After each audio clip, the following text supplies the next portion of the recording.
Ni dhahiri hatua tuliyofikia leo ya utiaji saini tamko la pamoja ni hatua muhimu ya kufungua njia katika kufikia utekelezaji wa matakwa ya kikatiba ya kuwezesha uundwaji wa serikali ya umoja wa kitaifa kwa mujibu wa vifungu vya 9 kifungu kidogo cha 3 na 39 vya katiba ya Zanzibar ya mwaka 1984. Hatua hii ya leo ni muhimu sana kwangu kama kiongozi wa nchi katika utekelezaji wa azma yangu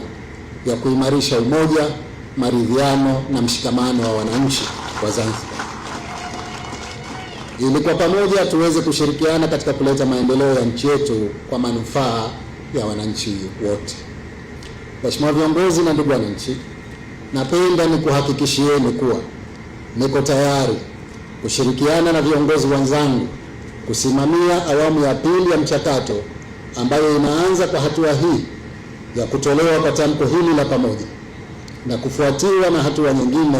ikiwemo mazungumzo ya ajenda zilizokubaliwa.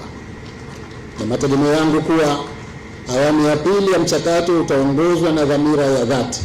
ya kupata muafaka na kwamba maslahi ya Zanzibar yatawekwa mbele kwa lengo la kujenga mustakabali mwema wa nchi yetu na watu wake.